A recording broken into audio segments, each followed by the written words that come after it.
என்ன விபரீதம் கேக்குறீங்களா? ஆமா ஐயா, அந்த ஐயனாருக்குனே பாக்குற மாதிரி இருக்குதுங்க. உண்மைதான். எப்படி நான் பிறந்தேன் முன்னொரு காலத்தில் பண்டகாபுரி ஆண்டு வரக்கூடிய பத்மாசூரன் என்ன செய்தான்? வெகுக்கு தவம் இருந்து ஈசனை நோக்கி அழிவில்லா வரத்தை பெற்றான். அப்படி நேரிலே தோன்றி ஈசன் என்ன உரைத்தான்? பக்தா, உன் பக்திக்கு நான் மெச்சினேன். ஜாதி வரம் வேண்டும் என்று தருகிறேன். அப்படி என்று உரைத்தான்.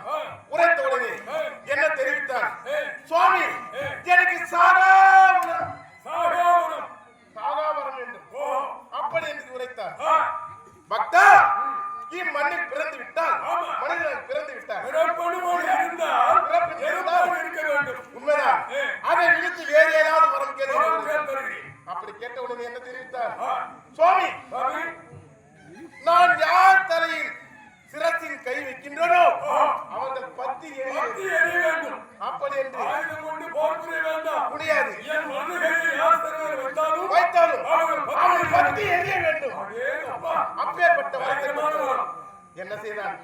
ஈட்டிய மரத்தில் கூறுபாய், சுவாமி, நீ கொடுத்த வரம் அது உண்மையா பொய்யா பரிசோதிக்க வேண்டும். அப்படி என்பதை என்ன செய்தான்? சுவாமி, உங்களை பரிசோதிக்க போகின்றேன். எடுத்தான். ஓடினார். வேண்டாம் பத்மாசுரா, வேண்டாம். அப்படி என்று உரைத்த உடனே சொல்பித்து கேட்கவில்லை. ஓடுகின்றார். சிவபெருமான் எங்கே செல்கின்றார்? அதோ இருக்கிற பார்த்தாரு ஐவேலங்காடு. அந்த ஐவேலங்காட்டிலே சென்று அதாவது ஆமா அந்த ஐவேலங்காட்டுக்குள்ள கொட்டையில் போய் பதுங்கி கொண்டார். அந்த காயை எடுத்து அதை உடைச்சு பார்த்தாங்க. உள்ள லிங்க வடிவமாக இருக்கும். அப்படி என்று அந்த லிங்கதர மூலியமாக போய் புரிந்து கொண்டார். எங்கு சென்றாலும் அந்த பத்மாசுரன் என்ன செய்தான்? இந்த ஐவேலங்காட்டை வெள்ளாடு உருவெடுத்து மேய்ந்து கொண்டே அழைத்துக் கொண்டே வருகின்றார். வந்த உடனே பார்த்தார். அப்போது என்ன தெரிவித்தார்? பார்வதி தேவி படியேற்க சென்ற பரவனை காணவில்லையே, வரம் கொடுக்க சென்ற கணவனை காணவில்லையே என்று தேடி புலம்பிக் கொண்டிருந்தார். அப்படி நாராயணா கோவிந்தா அப்படி என்று அந்த பாக்கட வாசல் பரந்தாமனை வேண்டி, நாராயணா, என் கணவன் வரம் கொடுக்க சென்றவரை காணவில்லை என்று. அப்படி என்ன செய்தார்? அவர் ஞானத்தை பார்த்து அவன் இங்காதார மூர்த்தியாக அமர்ந்திருக்கின்றதை கண்ணால் பார்த்தார். பார்த்த உடனே என்ன தெரிவித்தார்? தேவி, தங்கா, யாரும் பயப்படாத. நானே சென்று அந்த அசுரனை அழித்து அவனை மோகத்தை காட்டி பெண் உருவாக மோகினி அவதாரம் எடுத்து அவனை அதாவது அப்படி என்று அவருக்கு வாக்களித்தார். அப்படி என்று எங்கே சென்று பெண் உருவாக எடுத்து அந்த ஐவேல காட்டுக்குள்ளே சென்றார். போன உடனே தேடி சென்று கொண்டிருந்த பத்மாசுரன் பார்த்தான். இந்த பார்த்த உடனே ஒரு பெண்ணை கண்டால் ஒரு ஆடவர் மயங்காதவரே இல்லை. உண்மைதான். ஆசை வந்து விட்டது, மோகம் அதிகமாகிவிட்டது. பெண்ணே என்று துரத்தி அவரை கட்டி பிரிக்க வேண்டும், ஆபாசனையில பிரிய வேண்டும் என்று அந்த மோகனை துரத்துகின்றார் பத்மாசுரன். துடைத்த உடனே அவர் என்ன நினைத்தார்? அருகாமையில் வந்த உடனே உன் மீது துர்நாற்றம் அடிக்கிறது, நீ சென்று நீராடி அப்படி என்று உரைத்த உடனே என்ன தெரிவித்தார்? மோகினியாகப்பட்டது சென்று அந்த பத்மாசுரன் என்று எங்க சுற்றியும் ஜலமாகவே இல்லாத அளவுக்கு என் மாமன் அந்த நாராயண அவர்களாலே அந்த ஜலம் இல்லாமல் ஆகிவிட்டார். எங்கு சென்று கிடைக்கவில்லை.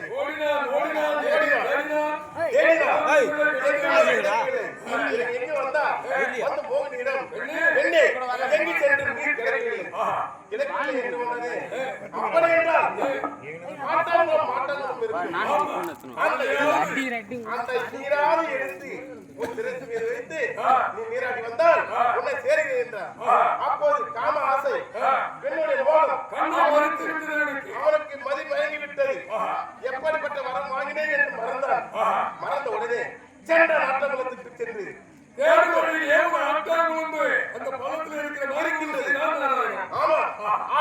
எடுத்து தொட்டு பத்திக் கொண்டது. அவன் தர சிறகு மீது வைத்தோடு பத்தி எரிந்து கொண்டான்.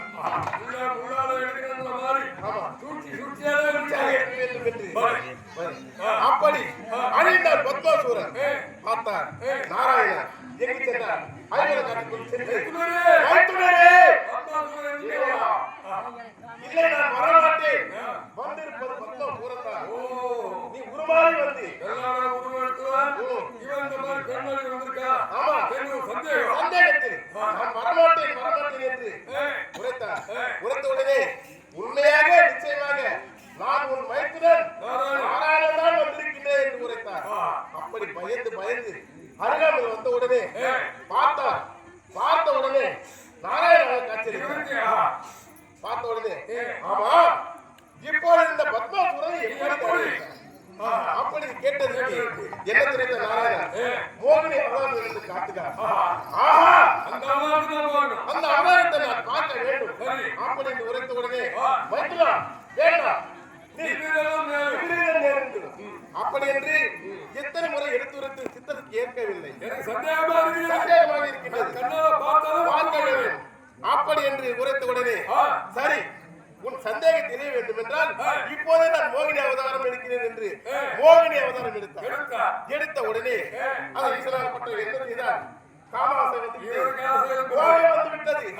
துரத்தினார். ஓடினார் ஓடினார். இரண்டும் சேர்ந்து இந்திரமாகப்பட்டது. வெளிப்பட்டு